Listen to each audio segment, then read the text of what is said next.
Well, hello everybody. This is me, Chanakya Shukla, and I welcome all of you back to my YouTube channel. And आज हम एक चीज़ पर बात करने वाले हैं और एक वीडियो सुबह सुबह मेरे सामने आया।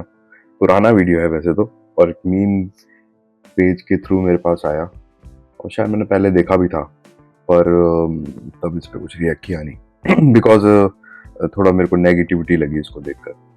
है ये video related to our education system, इसको कई लोग बोलते हैं, और उसके अंदर सिस्टम की कोई खास प्रॉब्लम नहीं है।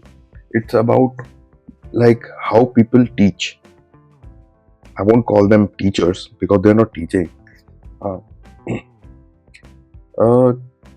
कुछ ऐसे एक्सपीरियंस मेरे साथ भी हुए जब मैं स्कूल में था, मैं वो भी शेयर करूँगा। पहले एक वीडियो देखते हैं। ये वीडियो जो है जिसके बारे में बात कर रहा हूँ, पहले उसको देख लेते हैं। तो ये एक वीडियो है इसका नाम रख दिया उन्होंने, आस्था का बन गया पास्ता। तो ये शायद वाइस प्रिंसिपल है किसी स्कूल के, पता नहीं गवर्नमेंट स्कूल है, सेमी गवर्नमेंट है, या सेंट्रल स्कूल है, या फिर ये कोई प्राइवेट स्कूल है। बट यहाँ पे शायद ये ऑनलाइन किसी चीज़ पर गाइडलाइंस दे रहे हैं वाइस प्रिंसिपल साहब। और एक बच्चे ने प्यार से एक कुछ मजाक किया। वो एक ऐड आता था ना, क्या आपके टूथपेस्ट में नमक है, और कोलगेट का शायद वो ऐड है। तो उसके अंदर ये लाइन थी। तो बच्चे ने क्वेश्चन पूछा, जब उन्होंने पूछा यानी क्वेश्चन पूछा होगा, तो ये सर क्या कहते हैं देखो। Sir question. हाँ यस बेटा, अच्छा गो अहेड। आपके टूथपेस्ट में नमक है? हाँ आपके टूथपेस्ट में नमक है? ओ आस्था है बेटा, मैं बताऊं नमक कैसा होता है आस्था? Do you know when you are talking to vice principal of the family? Bloody hell! Get out of it! I'll put you in trouble, Astha. Yes, remember it. You are going to face trouble now. वो देखा आपने, I'll put you in trouble। तो ये इस तरीके से अपनी position का ऐसा दिखाना कि मैं ये कर दूंगा, मैं वो कर दूंगा, ये बच्चों पे, और ये शाउट भी किए। तो मैं बताना चाहूँगा कि कोई एक हायर एजुकेशन इंस्टीट्यूट होता ना, वहाँ पे भी देखो बहुत स्ट्रेसफुल बातें होती रहती है। तो थोड़ा सा लाइट मूड करने के लिए थोड़े मोटे छोटे मोटे जोक्स चल जाते हैं। तो वहाँ पे ऐसा रिएक्ट करना थोड़ा ओवर ही है ना। बच्चों से आप कैसे बात कर रहे हो? आप एक्चुअली अगर वाइस प्रिंसिपल भी हो तो उनको क्या सिखा रहे हो कि ऐसी सिचुएशन, कोई तुम्हें कुछ ऐसा किसी ने बोल दिया, कुछ नीचा दिखा दिया, तो आप उस पर ऐसे शाउट कर दो। This is actually an over reacting, ये ओवर रिएक्शन ही है। सो मेरे को तो ये बड़ा फनी ही लगा जो भी हुआ, पर ऐसे नहीं करना चाहिए, है ना। मैं बताता हूँ आपको कि एक टाइम पे कहते हैं स्ट्रिक्ट रहो, स्ट्रिक्ट रहो। स्ट्रिक्ट रहने से होता क्या है, लाइफ में आपके जो काम आता है वो होता है सेल्फ डिसिप्लिन ही काम आता है ना। और अगर कोई एजुकेशनल सब्जेक्ट भी है, वो पढ़ाते पढ़ाते भी अगर आप किसी को डांटते हो या किसी को मारते हो, आजकल तो अब खैर हाथ लगाना बच्चों को बिल्कुल मना ही हो गया, है ना।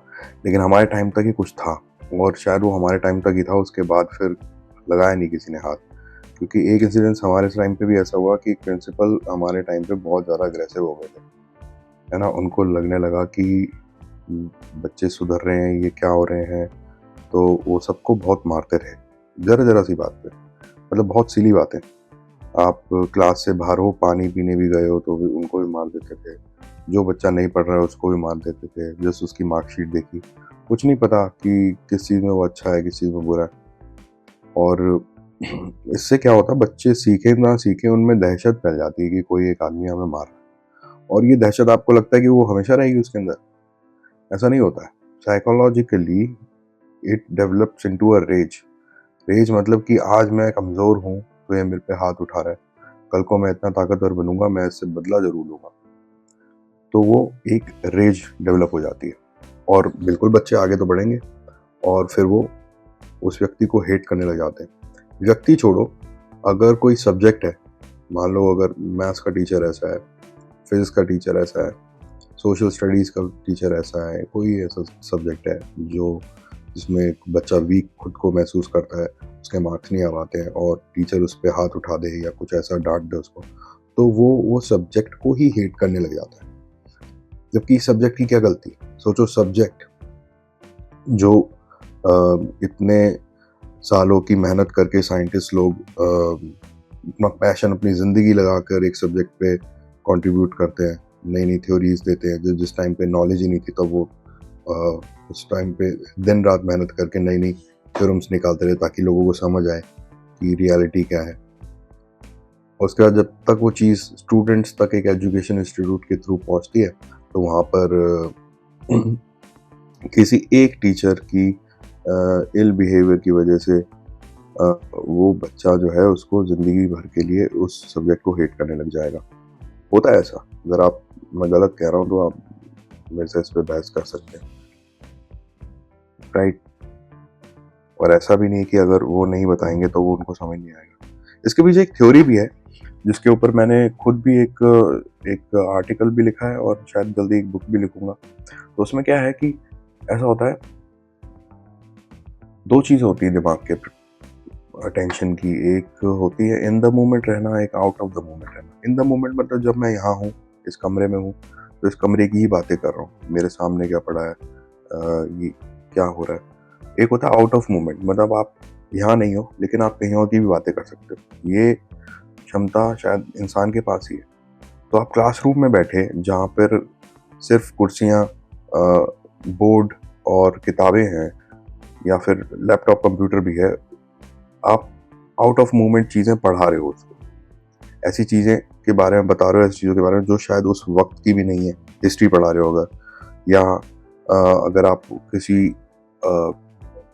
बायोलॉजी पढ़ा रहे हो तो एक ह्यूमन बॉडी की एनाटॉमी बता रहे हो, या फिर उसके अंदर क्या है शरीर के अंदर, तो वो सामने तो नहीं कोई खुला पड़ा शरीर है, आप उसको इमेजिन करवा रहे हो बच्चों को। इमेजिन करो एक ऐसा होता है, इमेजिन करो धरती ऐसी है और फिर ऐसा होगा। सब कुछ आप हाथों से बता रहे हो, बातों से बता रहे हो। तो बच्चे को आप कोशिश कर रहे हो कि आउट ऑफ मोमेंट जाके वो इमेजिन करे और कॉन्सेप्ट को समझे। अब ऐसे में वो समझने की कोशिश कर रहा है और आप उसको अगर मारते हो तो बॉडी, जब आप उसको फिजिकल मार पड़ेगी तो वो इन द मोमेंट आ जाएगा ना। तो ये थ्योरी तो फेल है कि उसको मारो तो याद आएगा, है ना? बिल्कुल फेल है। उसको आउट ऑफ मोमेंट जाने की क्षमता देनी होगी। वो उल्टा इन द मोमेंट ही होता है बच्चा उस समय, जब वो आउट ऑफ मोमेंट नहीं जा पा रहा होता। वो देख रहा है क्लास में कि भाई छिपकली जा रही है और बाहर कुछ आवाज़ हो रही है, इन द मोमेंट ही है, आउट ऑफ मोमेंट नहीं जा पा रहा। तो ये क्षमता टीचर दिलाता है। ये एक प्रैक्टिस है जो कि बहुत टाइम के बाद आती है कि आप अपने काम पे ध्यान दे सकते हैं। सामने शोर हो रहा है, कुछ हो रहा है, और फिर भी आपका ध्यान वहाँ है जहाँ पे होना चाहिए। तो ये मारने पीटने से नहीं आता है और डांटने से भी नहीं आता है। आप शोर मचा के अटेंशन ले रहे हो उसको, तो वो भी नहीं आता है। यहाँ पे मेरे को लगा कि वीपी साहब को लगा कि उनकी बेइज्जती हो गई है, तो बच्चे को डांट देंगे तो फिर एकदम वो हो जाएगा, वो उनकी डिमोशन थोड़ी हो जाएगी। वो वीपी से कुछ पियोन थोड़ी बन जाएंगे अगर किसी बच्चे ने कुछ कह दिया उनको, वो तो वीपी ही रहेंगे। ऐसे में उनको क्या करना चाहिए था, लाइटली ले लेते जोक को, है ना? उनके अंदर ह्यूमर भी होना ही चाहिए हर व्यक्ति के अंदर, है ना? तो ये एक मैंने एक आपको बात बताई in the moment and out of moment की। एक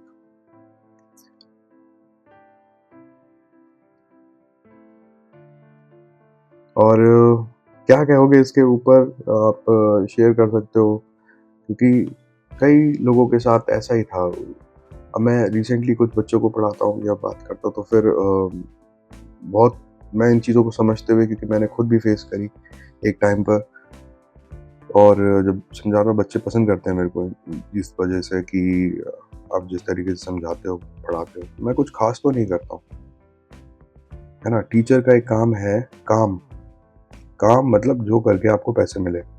वो काम उसने ठीक से नहीं कर रहा है, वो बच्चे को उसने हेट करवा दिया सब्जेक्ट। एक और मैं स्कूल का ही बताता हूँ आपको इंसिडेंस। तो मेरे को स्कूल ने, मैं मैथ्स में बहुत अच्छा नहीं था, ठीक है। और उसके बाद मैं इंजीनियर भी बना हूँ। ये पीछे आप डिवाइस देख रहे होगे, कितने डिवाइसेस मैंने बनाए, कितने कॉपीराइट्स पेटेंट्स कर लिए उसके बाद। इन सब चीज़ों के लिए मैथ्स की तो बहुत इंपॉर्टेंस है ही, पर स्कूल के अकॉर्डिंगली मैं मैथ्स में अच्छा नहीं था, ठीक है। और स्कूल भी छोड़ो, वो जो टीचर थे जो मेरे को पास फेल करने वाले थे, उनके अकॉर्डिंगली मैं मैथ्स में शायद अच्छा नहीं था, तो उन्होंने मेरे को फेल कर दिया 9th स्टैंडर्ड में। और मैं सेंट्रल स्कूल में था, तो वहाँ पे ऐसा होता है एक भी सब्जेक्ट में फेल हो जाओ तो पूरी क्लास फेल हो जाते हो आप। तो वो बड़ा शॉकिंग एक फर्स्ट पड़ाव था मेरी लाइफ का। और घर में पता लगा तो वो सबके टाइम पे जो होता है ना, घर पे अब पढ़ाई के पीछे तो डांट पड़ती है, मार भी पड़ जाती थी कभी कभी, तो ऐसा था क्योंकि स्कूल में ही ऐसा, और उन पेरेंट्स के साथ भी टीचर्स ने ऐसा ही किया, तो फिर सब वही सीखते जा रहे हैं। बहुत देर के बाद पता लगेगा ये इंदा ऑटो मूवमेंट तो ये तो मैंने बनाई, काफ़ी टाइम के बाद ज़िंदगी में काफ़ी कुछ देख लिया, पर उससे पहले मेरे ख्याल से होती तो होगी, पर लोग फॉलो करते थे उसको, और बाहर देश में करते होंगे, तभी तो हमें पता लगा कि किस तरीके से पढ़ाया जाना चाहिए और किस तरीके से आप बस टीचर बच्चों पे खुंदक उतार रहे हैं या दादागिरी कर रहे हैं। तो कभी बच्चा भी स्ट्रांग होगा और वो भी आप पे फिर हाथ उठा देगा, फिर टीचर गुरु शिष्य वो सब नहीं रहता है, आप गुरु बनो पहले, है ना। और गुरु तो आप नहीं हो, आप वहाँ पे टीचर हो, यू आर प्रोफेशनल, आपको पैसे मिलते हैं उस काम करने के, वो काम अच्छे से करो, है ना। तो खैर बहुत सारी बातें, पर मैं आपको बता रहा हूँ 9th स्टैंडर्ड में जब मैं फेल हो गया तो according to school they failed me, उन्होंने मेरे को कह दिया नकारा है, ये फेल हो गया है और अब ये मतलब कि कुछ कम है इसके अंदर, है ना।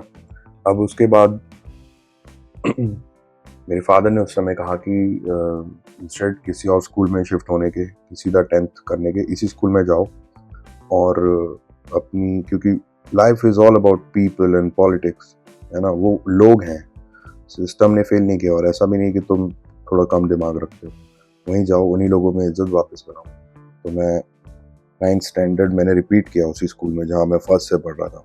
सब लोग जानते थे कि क्या हुआ, जूनियर्स जो है वो मेरे क्लासमेट्स बन गए, जो क्लासमेट्स थे वो मेरे सीनियर बन गए, और ये बड़ा अजीब सा एक्सपीरियंस था, बट देखा मैंने ये सब, फिर उसी हार को जीत बनाया। जो मैथ सब्जेक्ट मेरे को बिल्कुल भी नहीं आता था, उसी में मैं डिस्टिंक्शन लेके पास हुआ 9th स्टैंडर्ड, और फिर 10th बोर्ड तक पहुंचा, और बोर्ड में मैंने डिस्टिंक्शन ही मार्क्स लेके आया, क्योंकि बोर्ड में तो स्कूल टीचर्स नहीं होते, बाहर के टीचर्स होते हैं। मोर ओवर हमारे स्कूल के अंदर सिर्फ ये चलो पढ़ाई की बात है, एकेडमिक्स की बात है, आजकल स्कूलों में सब कुछ सिखाते हैं जो कि आपकी ज़िंदगी में काम आएगा आपको, और करियर में सिर्फ ये हिंदी इंग्लिश मैथ्स ये सब चीज़ें नहीं होती हैं, साइंस ये सब चीज़ें नहीं होती, और भी चीज़ें सब्जेक्ट आ चुके हैं और वो आपके प्रोफेशनल करियर्स बन सकते हैं, तो वो सब चीज़ें भी सिखाते हैं स्कूल में। स्पोर्ट्स हो गया, ये सब चीज़ें भी है। तो स्कूल के अंदर हमारे स्विमिंग पूल नहीं था, और स्विमिंग पूल ना होते हुए भी मैंने बाहर से कहीं से स्विमिंग सीखी, और क्योंकि आप रिप्रेजेंट खुद को क्या करते हो जब स्कूल कोई स्टूडेंट होते हो, आप यही बताते हो मैं किस स्कूल में पढ़ता हूँ, तो तब मैंने अपने स्कूल को रिप्रेजेंट करते हुए एक कंपटीशन जीता, और वो मेडल और सर्टिफिकेट लाके मैंने स्कूल वालों को दिया कि आप जैसे अपने बच्चों को दिखाते हो कि ये सब जीत के आए हैं, मैं भी अपने स्कूल को रिप्रेजेंट करके बाहर कहीं जीत के आया हूँ, ये आप मॉर्निंग असेंबली में जैसे सबको देते हो, आप प्लीज़ मेरे को दीजिएगा। तो वो भी हैरान हो गए कि ये बच्चा तो नालायक सा लगता था, क्योंकि स्कूल ने ऐसी इमेज बना दी ना, और वो इमेज और ये सब चीज़ें आपके दिमाग में बन जाती हैं, तो फिर वो हैरान हुए उस चीज़ पे। और फिर अगली असेंबली में मेरे को मेडल भी सबके सामने मिला, और वो सर्टिफिकेट भी सबके सामने मिला, और सबके सब ये नया चेहरा देख के भी हैरान हो गए कि ये कौन आया, क्योंकि वहाँ पे तो टीचर्स के सब फेवरेट्स होते हैं, फेवरेटिज्म भी एक चीज़ होती है, और वही जीतते थे हर चीज़ में, वही पोइट्री में भी जीत रहे हैं, वही स्कूल में भी अव्वल आ रहे हैं, क्लास में अव्वल आ रहे हैं, और बाहर भी जा रहे हैं, तो फिर जो टीचर्स रिकमेंड करते हैं उन्हीं के नाम करते हैं, किसी को पता ही नहीं कि तीसरा कोई है भी नहीं। तो ये खुद से ही करना पड़ा, और मैंने भी उनको ये दे दिया कि चलो आपका नाम रोशन हो रहा है, ये तो हम करेंगे। तो बाकी कुछ ऐसा खास चीज़ें मैंने इसमें बोली भी, कमेंट करा था इस चीज़ के ऊपर कि कौन सा वो स्कूल में स्पेस शटल बनाना सिखा रहे हैं, इतनी क्या सीरियस बात हो रही है आपकी, एक कुछ करिकुलम से रिलेटेड होगी कि क्या आप पढ़ेंगे क्या करेंगे, वो बच्चे भी देख के पता लग रहा है कि छोटी क्लास के ही बच्चे हैं, तो उसमें इतना गुस्सा करने की क्या बात थी, है ना। बच्चों से प्यार से रहो, आप आगे फ्यूचर कैसा देखना चाहते हो, वैसे ही इंस्टीट्यूट में आप जिम्मेदारी लेके बैठे हो, है ना, तो ऐसे बिहेव नहीं करना चाहिए, है ना। Maybe you are having a bad day, it's your problem, it's not anybody others problem, don't make others problem. Otherwise ये चीज़ बहुत लॉन्ग रन में आपको, बच्चों के साथ मैं बता रहा हूँ आपको, है ना। और ये तो चलो मेरा बिहेवियर है कि मेरे को जहाँ फेल किया गया मैंने उन्हीं स्कूल वालों को प्राउड करके दिखाया कि उनको मेरे पे प्राउड हो जाए। उसके बाद फिर कितने टीचर्स जो कि फर्स्ट क्लास से जानते थे वो कितना मेरे को आज भी अप्रिशिएट ही करते हैं, है ना। नहीं कर रहा होता तो फिर कहते हैं हाँ था कोई क्या था, नहीं, ऐसा ही होता है, ये मैं जानता हूँ, तो ये मेरा बिहेवियर था, पर सबका ऐसा बिहेवियर नहीं होता है। ज़्यादातर लोगों में एक रेस की भावना आ जाती है, वो पसंद नहीं करेंगे इन टीचर्स को, कभी कभी ऐसे स्कूलों में अपने बच्चों को भी नहीं डालना चाहेंगे, क्योंकि बड़े तो होंगे वो भी, उनका भी घर परिवार होगा। ये सब चीज़ें स्कूल में स्टूडेंट्स के साथ टीचर्स नहीं समझते कि आगे वो भी बड़े होने वाले हैं, they are also going to have a family. उनको लूजर्स साबित कर देते हैं अपने दिमाग में, ऐसा नहीं होना चाहिए, ऐसा होता भी नहीं है, तो फिर ऐसी चीज़ सिखा क्यों रहे हो, है ना। आजकल तो चाय वाला, वड़ा पाव वाला, सब लोग स्टार बन रहे हैं, क्यों बन रहे हो, क्योंकि ये चीज़ें ही मैटर नहीं करती हैं। आपको एक अच्छा इंसान बन के स्कूल से आना चाहिए, और एक अच्छा बिहेवियर भी चाहिए उसके लिए, है ना। अगर आप स्कूल के बाद कॉलेज जाओगे तो वहाँ पे डीन भी थोड़े मजाकिया होते हैं, आप उसके बाद छोड़ो कॉलेज, आप सीनियर स्टडीज़ के लिए मास्टर्स करोगे, वहाँ पे भी हंसी मजाक चलता ही है। और अगर कोई कॉर्पोरेट का भी अगर कोई मीटिंग हो रहा होता है, वहाँ पे थोड़ा बहुत हंसी मजाक चल ही जाता है ना। तो ऐसी चीज़ मत सिखाओ जो कि कहीं काम ही नहीं आने वाली, otherwise people start to hate the system. System की क्या गलती है, इनको बस जॉब मिली है वहाँ पे वाइस प्रिंसिपल की, उन्होंने बनाया थोड़ी है, कोई थ्योरी नहीं बनाई होगी इन्होंने, नहीं, समझने वाली बात। इन्होंने क्या ऐसी चीज़ बताई होगी जो इनके व्यवहार से पता लग रहा है, तो ये मेरे को चीज़ कहनी थी। हाँ, आप लोग इस बारे में क्या सोचते हैं, अपने एक्सपीरियंसेस क्या हैं आपके, जो कि टीचर्स ने इल बिहेव किया हो कभी आपके साथ, तो आपको क्या लगा उस समय, ये बताएं आप, क्योंकि ज़्यादातर हम अब जो नए बच्चे हैं उनको तो भी बातें बताते ही नहीं, उनको तो डांटता भी नहीं है कोई, हाथ पाथ लगाना तो दूर की बात, जैसे ये डांट रहे हैं, you will be in trouble कह के किसी को डरा देना, ये तो दहशत फैला देते हैं, दिस इज टेरर, है ना। ये तो डर है कि जैसे कि गाड़ी लेके निकलूंगा ही नहीं बाहर, नहीं तो पुलिस वाला चालान काट लेगा, भाई काट लेगा, अगर मैं गलत हूँ तो काट लेना चालान, उसमें ऐसी दहशत फैला देने की मैं घर से निकल ही ना पाऊँ, है ना, तो उसमें किसकी गलती है। डरे डरे लोग जो होंगे वहाँ पे हैप्पीनेस इंडेक्स बढ़ ही नहीं सकता है कभी। लोगों के अंदर कॉन्फिडेंस होना चाहिए कि हाँ ये कर सकते हैं, है ना। तो that's what I believe, and that's how things gets better and people stay happy in a civil society, right. So अच्छा लगा मेरे को ये बात करके कि इस चीज़ के ऊपर मैंने बात करी, very a few people talk about it, क्योंकि this becomes a childhood trauma, है ना। अगर आप स्कूल में ही ज़्यादा टाइम बिताते हैं बच्चे, घर वालों से भी ज़्यादा, आप मेरे ख्याल से 8 घंटे तो स्कूल में बिताते ही, आपके फ्रेंड्स होते हैं, टीचर्स होते हैं, और बहुत सारा पीयर प्रेशर होता है, और टीचर्स की तरफ से भी बहुत सारी चीज़ होती है। उसके अलावा भी स्कूल के बाद भी बच्चे बहुत कुछ करते हैं आजकल, है ना। पहले एक आध बच्चे करते थे, सिर्फ टॉपर्स वगैरह में होती थी बात, लेकिन अब सब बच्चों को सारी फैसिलिटीज़ मिल रही है। तो ये है तो कुछ रिसेंट इंसिडेंट्स ही मेरे को लग रहा है, यहाँ ऑनलाइन क्लास के अंदर ही सर भड़क गए, तो ऐसा तो नहीं होना चाहिए, होता भी नहीं है ना। और या मार्क्स कितने मैटर करते हैं वो तो अलग बात है, सब्जेक्ट कितना समझ आएगा उसको समझ अगर कई साल के बाद आना है तो वो शायद बच्चा तब भी पढ़ ले, लेकिन जब तक वो आपके साथ है, कुछ आपसे और कुछ नहीं तो बोलना सीख ले, चीज़ों पर रिएक्ट करना सीख ले, कोई जोक है तो उसको कैसा लेना है और छोटों से कैसे बात करनी है, ये सब चीज़ें सीख लेनी चाहिए। और वाइस प्रिंसिपल से ज़्यादा ही चीज़ें एक्सपेक्टेड है ना। अगर वो कद बता रहे हैं कि हम वाइस प्रिंसिपल हैं तो ओके, अच्छा लगा मेरे को बात करके। आप सब अपना ख्याल रखें, तब तक के लिए take care, see you, goodbye, and like always spread love, spread music.